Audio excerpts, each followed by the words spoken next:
Assalamualaikum warahmatullahi wabarakatuh.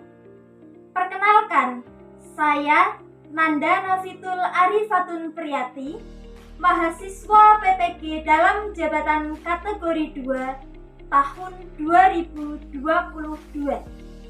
di Universitas PGRI Madiun.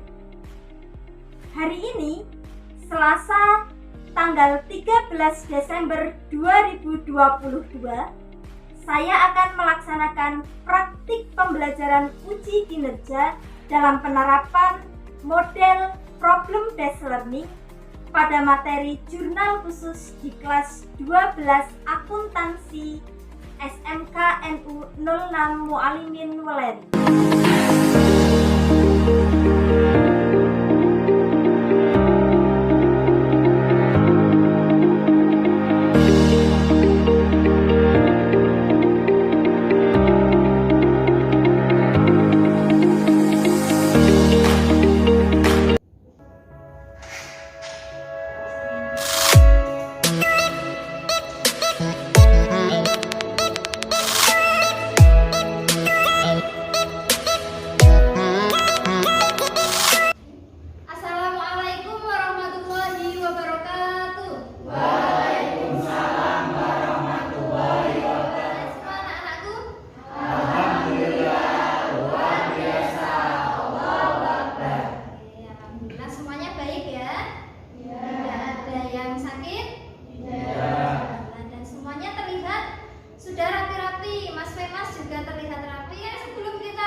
Hari ini sebaiknya kita berdoa terlebih dahulu supaya pelajaran kita lancar dan juga mendapat keberkahan dari Allah Subhanahu wa taala. Silakan Mbak Ayah dipimpin doa. Teman-teman duduk siap doa mulai.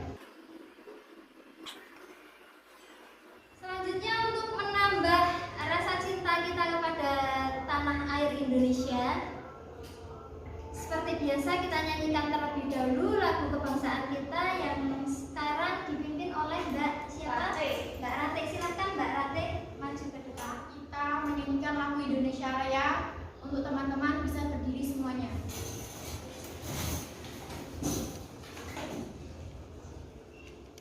Hiduplah Indonesia Raya. Indonesia tanah airku, tanah tumpah darahku. Di sanalah aku berdiri, jadi pandu ibuku. Indonesia kebangsaanku, bangsa dan tanah airku. Marilah kita berseru, Indonesia bersatu. Hiduplah tanahku, hiduplah negeriku, bangsaku, rakyatku semuanya. Bangunlah jiwanya, bangunlah badannya untuk Indonesia Raya. Indonesia Raya, merdeka, merdeka, tanahku, negeriku yang ku cinta.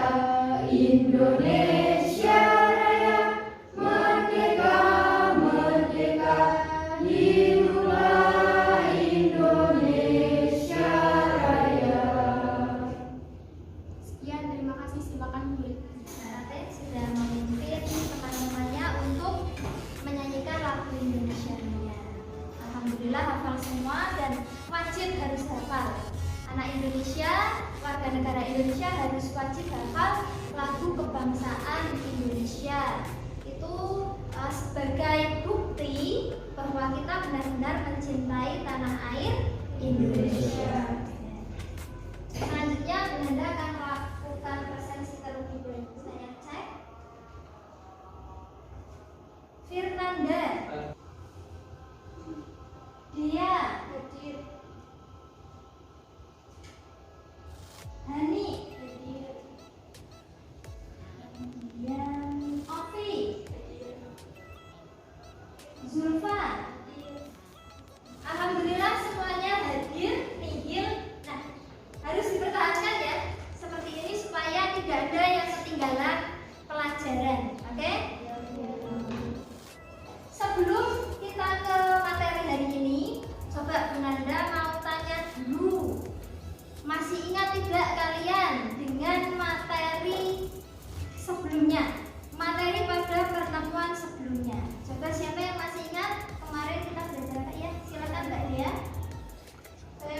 Ya.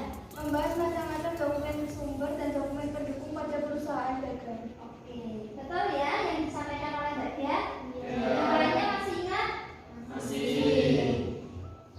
Pada pertemuan kemarin kita sudah membahas macam-macam dokumen sumber dan macam-macam dokumen pendukung. Lalu apa saja contoh dari dokumen sumber? Coba siapa? Silakan Mbak.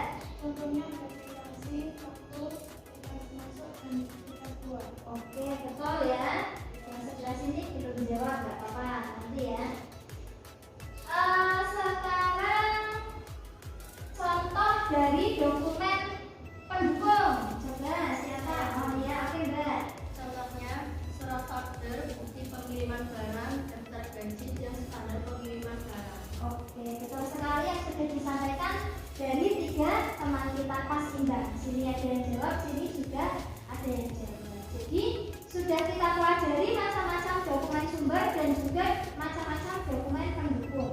Contoh-contohnya kalian juga sudah tahu tadi dokumen sumber ada faktur, kwitansi, bukti kas masuk, bukti kas keluar dan lain sebagainya. Sedangkan dokumen pendukung tadi ada slip gaji, terus bukti pengiriman dan lain sebagainya. Jadi dokumen sumber itu adalah dokumen yang digunakan untuk dicatat di dalam jurnal, sedangkan dokumen pendukung itu adalah dokumen yang mendukung dari dokumen sumber, mendukung kevalidan atau keabsahan dari dokumen sumber. Misalnya saja contoh, ada kwitansi untuk pembayaran gaji. Nah, dokumen pendukungnya apa? Adalah bukti slip gaji. Dokumen sumber kwitansi pembayaran gaji, dokumen pendukungnya adalah slip gaji. Nangkep ya? Oke, supaya kita semangat, coba Bu Nanda mau dengar suaranya dulu, tapi suara tepuk saja. Kalau Bu Nanda bilang selamat pagi, tepuk 1 kali. Selamat siang, tepuk 2 kali. Dan seterusnya, oke? Siap? Supaya lebih semangat ya. Selamat pagi. Selamat siang. Selamat pagi. Selamat siang. Selamat sore.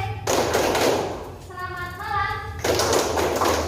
Selamat malam itu waktunya orang tidur dan istirahat. Nek tepuknya 4 kali nanti malah mengganggu tetangganya. Jadi kalau selamat malam tepuknya tidak sampai. Oke, ulangi lagi ya. Selamat malam. Selamat pagi. Selamat malam. Ya, belum bagus. Ulangi lagi. Selamat siang. Selamat malam. Selamat sore. Selamat pagi.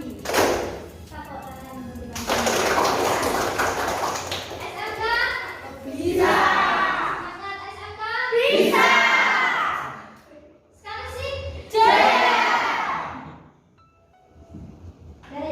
Ya, lumayan membangkitkan emosi jiwa dan rasa semangat. Baik, untuk pertemuan pada hari ini kita akan membahas kompetensi dasar 3.10, yaitu menerapkan pencatatan transaksi ke dalam buku jurnal khusus pada perusahaan dagang. Kemudian untuk kompetensi keterampilannya 4.10, melakukan pencatatan transaksi ke dalam buku jurnal khusus pada perusahaan dagang. Adapun tujuannya yaitu diharapkan peserta didik dapat mengidentifikasi fungsi jurnal khusus pada perusahaan dagang, dapat menganalisis bukti transaksi, dapat mengkategorikan bukti transaksi, dan dapat membuat pencatatan transaksi ke dalam jurnal khusus pada perusahaan dagang. Jadi kita hari ini belajar apa tadi? Nanda tadi menyebutkan banyak kata apa? Perusahaan dagang dan jurnal khusus. Ya, betul. Jadi kita hari ini akan membahas jurnal umum dan jurnal khusus. Tetapi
institusi masing-masing. Ya, jurnal umum itu digunakan di perusahaan jasa, sedangkan jurnal khusus digunakan di perusahaan dagang.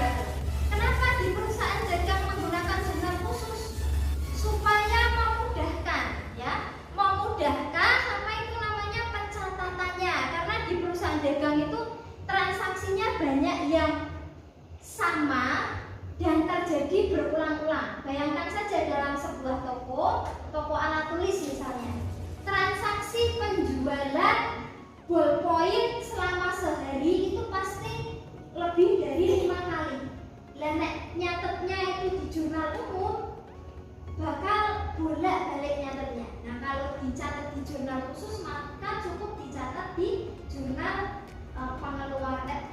jurnal penerimaan kas atau di jurnal penjualan. Manfaat dari jurnal khusus ini, yang pertama terdapat spesialisasi kerja, pembagian kerja menurut jenis jurnal yang telah ditentukan. Nah, informasi keuangannya yang disajikan lebih jelas, kemudian posting ke buku besar lebih mudah, kemudian yang terakhir mudah diperiksa kembali secara berkala. Kemudian jurnal khusus yang digunakan dalam perusahaan dagang dikelompokkan dalam atau sebagai berikut ini. Sebetulnya Bu Nada ini punya flipbook ya nak ya, tapi ini tadi kekecilan banget gak kelihatan, makanya tak gunakan PDF-nya. Nanti flipbooknya itu tak kirim ke grup WA kalian. Jenis jurnal khusus yang pertama yaitu jurnal penerimaan kas atau cash receipt journal.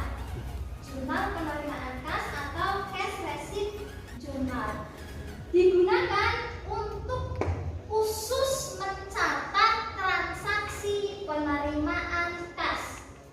Tak ulangi lagi, khusus digunakan untuk mencatat penerimaan kas. Ya, seperti contohnya apa saja? Contohnya apa saja yang bisa memberi contoh? Transaksi penerimaan kas, menerima uang, contohnya apa?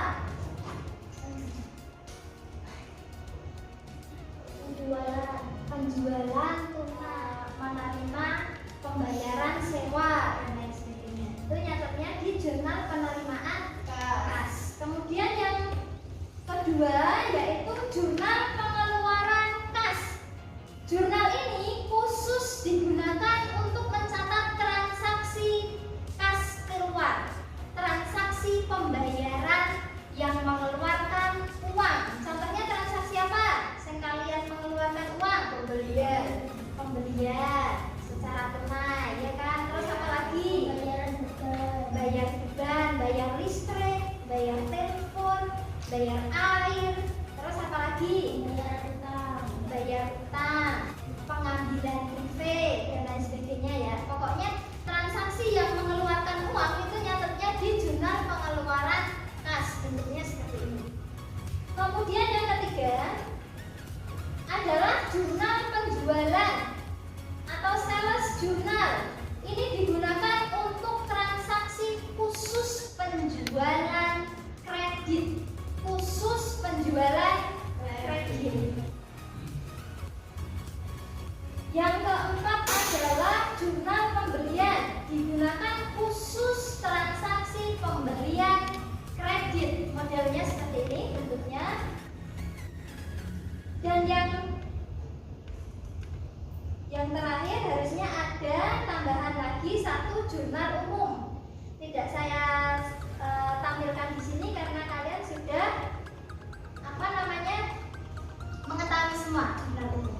Jadi tadi ada apa saja jurnal khusus? Yang pertama jurnal penerimaan kas, terus pengeluaran kas, jurnal penjualan, jurnal pembelian, dan yang tambahan lagi satu jurnal umum. Jurnal umum ini digunakan untuk mencatat transaksi yang tidak dicatat di dalam 4 jurnal ini. Oke, paham ya? Ada pertanyaan tidak? Belum. Selanjutnya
itu apa, Bu? 2/10 N/30. Sudah pernah kita bahas ya sebelumnya. Ada yang mau mencoba menjawab? Oke, Mbak Zulfa silakan. Saya ingin mencoba menjawab pertanyaan dari Mas Dimas. 2/30 2/10 N/30 itu namanya termin, Mas Dimas. Termin biasanya menuntut pada penjualan atau pembelian secara kredit.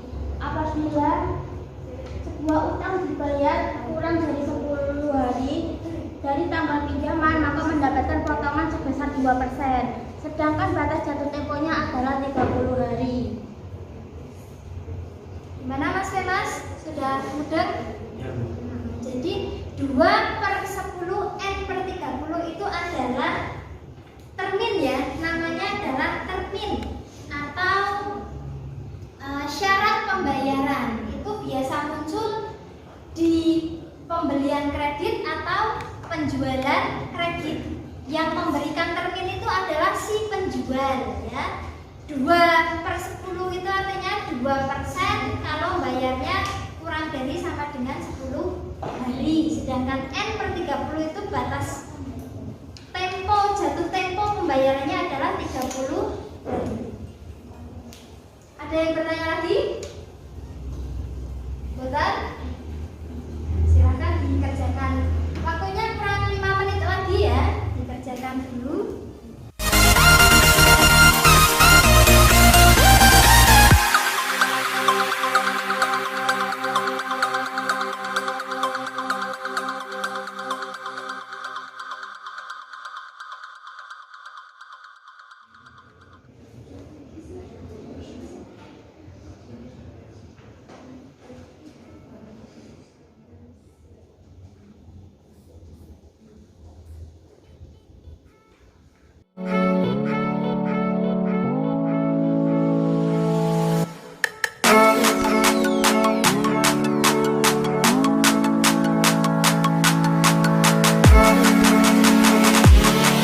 Artinya sudah selesai semua?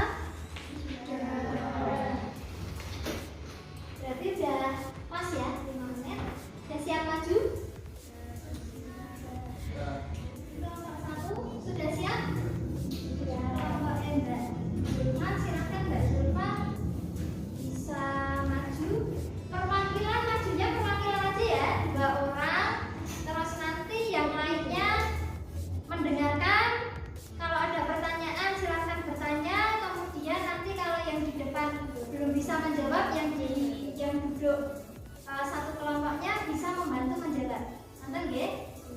Diharapkan untuk bisa aktif semuanya supaya nilainya juga bertambah, ada tambahan. Pokoknya yang aktif bertanya ataupun menjawab ada tambahan nilai. Silakan Mbak, siapa yang mau maju? Assalamualaikum warahmatullahi wabarakatuh. Waalaikumsalam warahmatullahi wabarakatuh. Kami dari kelompok 1 ingin mempresentasikan hasil diskusi kami.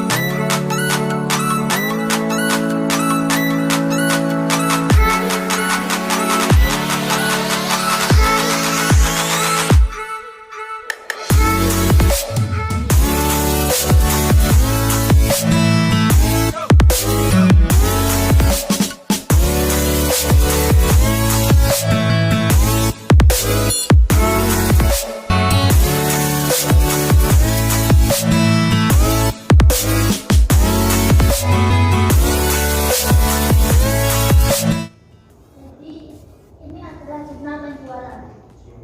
Yang pertama ada tanggal 4 Juni dijual barang dagang kepada toko Daria dengan harga 2.600.000. Masalah pembayaran 2/10 N/30.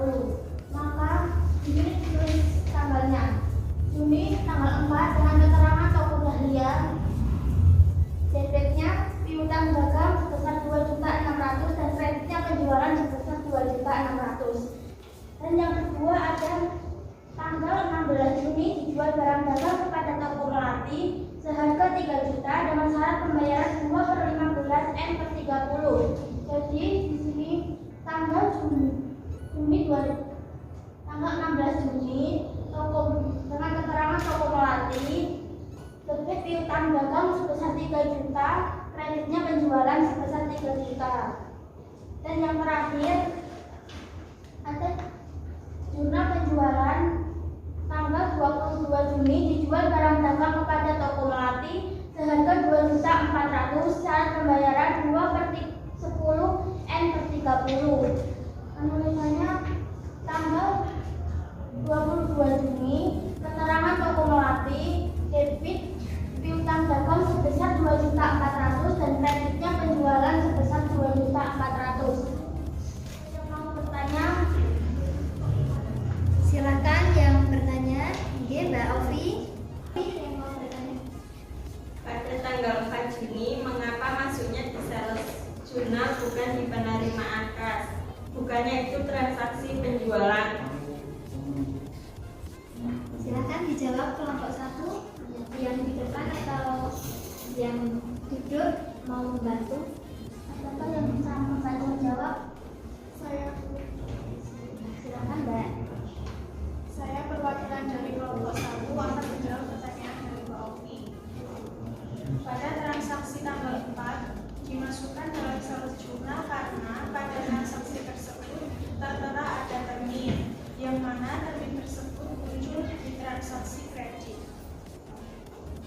Gimana Mbak Ovi? Sudah paham ya? Oke. Ada lagi yang mau bertanya? Jika tidak ada, boleh ditutup. Sekian presentasi dari kelompok 1. Mohon maaf bila ada kesalahan. Wassalamualaikum warahmatullahi wabarakatuh. Waalaikumsalam warahmatullahi wabarakatuh. Beri tepuk tangan. Selanjutnya silakan kelompok 2 yang mewakili bisa maju ke depan. Assalamualaikum warahmatullahi wabarakatuh. Waalaikumsalam warahmatullahi wabarakatuh. Kami dari perwakilan kelompok 2 ingin mempresentasikan hasil kerja kami.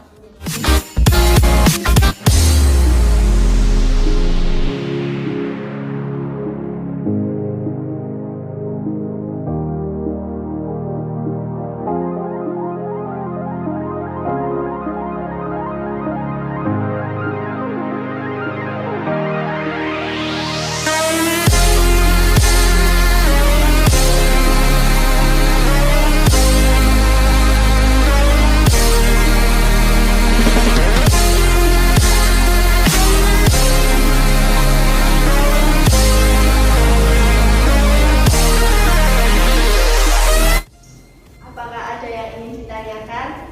Bu, Silakan. pada tanggal 8 Juni mengapa dimasukkan di jurnal umum?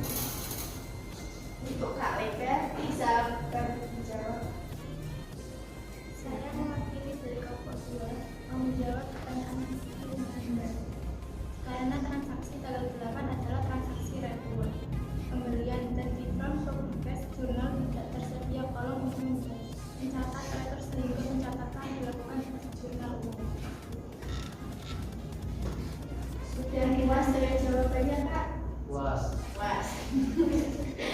Ada yang ingin bertanya lagi? Cukup?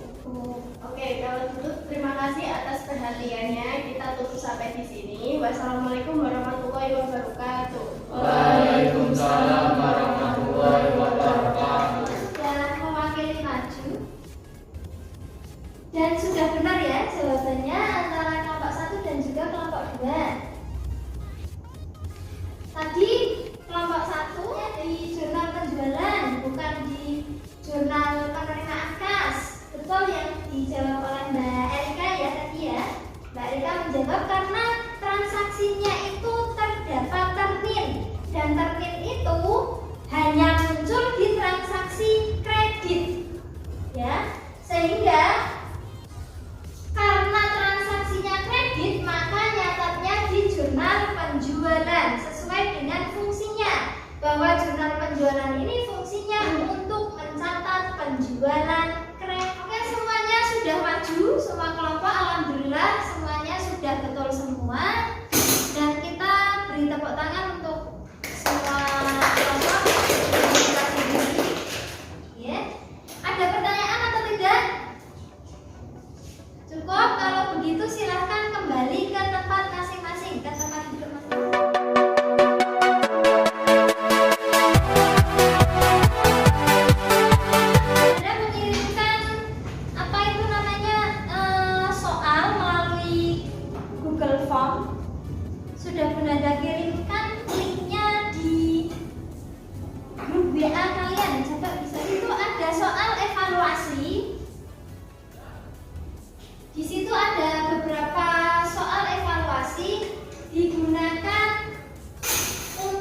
evaluasi apakah kalian sudah paham betul dan seberapa paham kalian terhadap materi pada hari ini. Oke? Jam berapa nanti dikirimnya? 7. Oke, maksimal jam 7 ya. Jam 7 malam. Jangan lupa dikerjakan PR-nya. Ada yang ingin ditanya tidak? Kalau tidak ada yang ingin ditanya, Bunda yang tanya. Belajar apa saja hari ini? Nah, Mbak Ani? Macam-macam jurnal khusus. Oke. Macam-macam jurnal khusus. Terus apa lagi selain macam-macam jurnal khusus kita belajar apa ya? Silakan Mbak. Fungsi dan cara mencatat transaksi di jurnal khusus. Iya.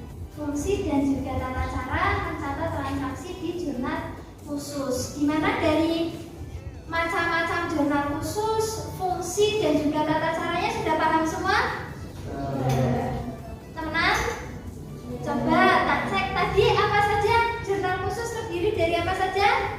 Jurnal penerimaan Jurnal pengeluaran kas, jurnal penjualan, jurnal pembelian, jurnal umum. Ada 5 tadi ya. Penerimaan kas, pengeluaran kas, penjualan, pembelian, jurnal umum. Kalau begitu, jika tidak ada yang ingin bertanya dan juga sudah paham semua, boleh kita bertanya. Silakan dipimpin berdoa.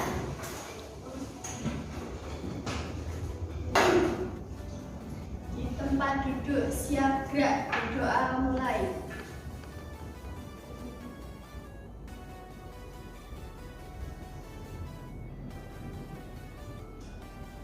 Doa selesai.